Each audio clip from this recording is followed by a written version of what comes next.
In the summer of 1071, on a dusty plain in eastern Anatolia, an empire that had survived for over 1,000 years marched out to crush a rising threat once and for all. Instead, it walked into one of the greatest military disasters in its history.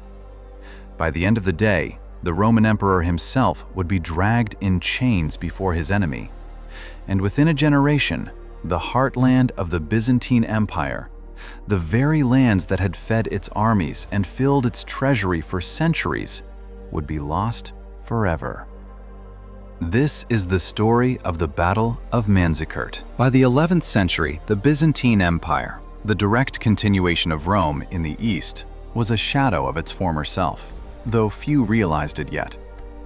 Decades of court intrigue had hollowed out the military.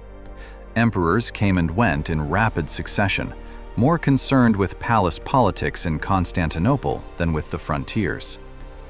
The once feared thematic armies, local militias tied to the land, had decayed. In their place, expensive foreign mercenaries, whose loyalty extended only as far as their pay. Meanwhile, a new power was rising from the east. The Seljuk Turks, recently converted to Islam and led by the ambitious Sultan Alp Arslan, had swept out of Central Asia, conquering Persia and Baghdad, and now cast their eyes toward the rich Byzantine territories of Armenia and Anatolia. Seljuk raiders had already been probing Byzantine borders for years, fast-moving horse archers striking villages and vanishing before a response could be organized. Constantinople could no longer ignore the threat. Enter Romanos IV Diogenes, a battle-hardened general who had seized the throne in 1068 through marriage to the widowed empress. Unlike the bureaucrats who had ruled before him, Romanos was a soldier, and he understood the crisis facing the empire.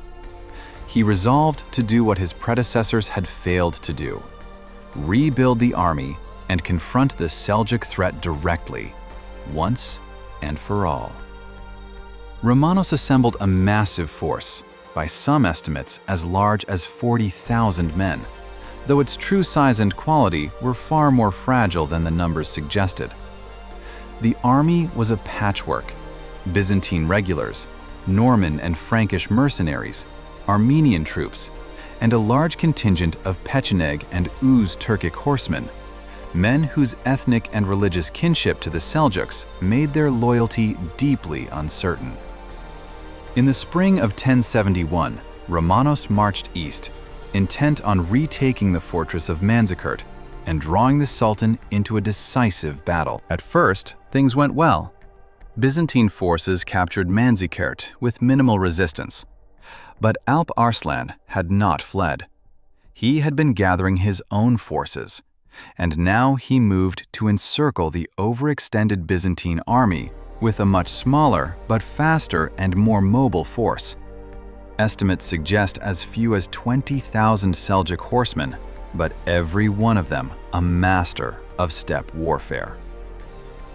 Romanos made a fatal decision.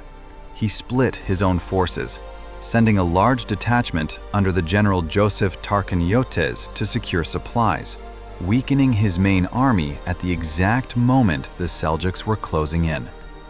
The Seljuk horse archers began their signature tactic, striking at the flanks and rear of the Byzantine column, raining arrows down, then melting away before Byzantine heavy cavalry could catch them.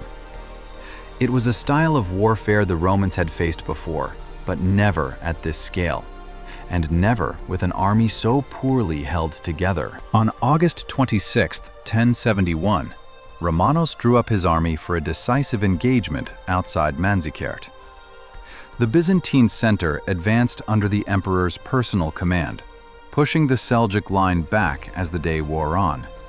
But Alp Arslan had prepared a crescent formation designed to let the Byzantine advance overextend itself, and it worked perfectly.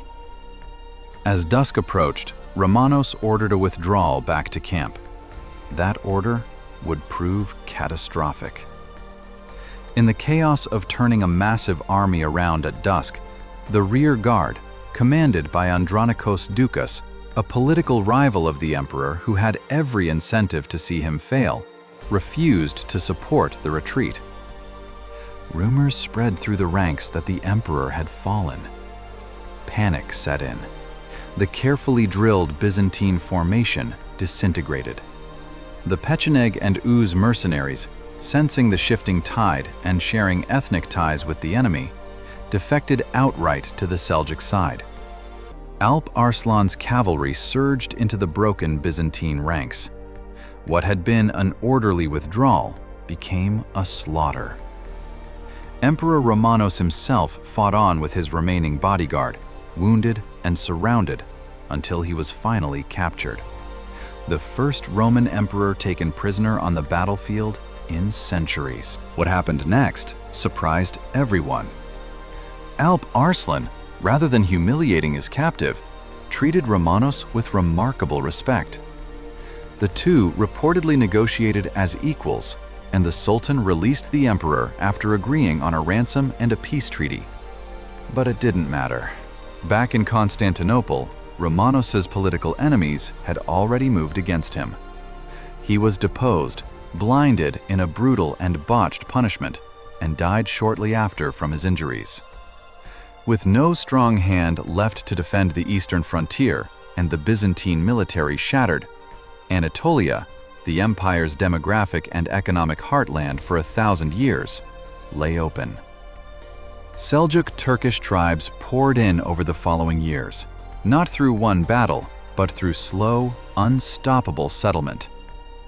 Byzantium would survive for centuries more, but it would never again be the same empire that marched to Manzikert.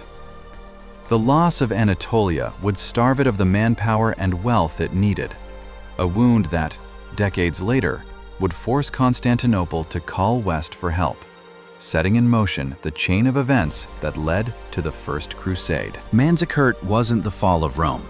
It wasn't even the fall of Byzantium. But it was the day the empire's fate was sealed. Not by the sword alone, but by court rivalry, fractured loyalty, and an army that was never as strong as it looked on paper. Sometimes the greatest defeats come not from a stronger enemy, but from the enemies within your own ranks. If you enjoyed this story, let me know in the comments which battle you want covered next. And don't forget to subscribe for more history you won't find anywhere else.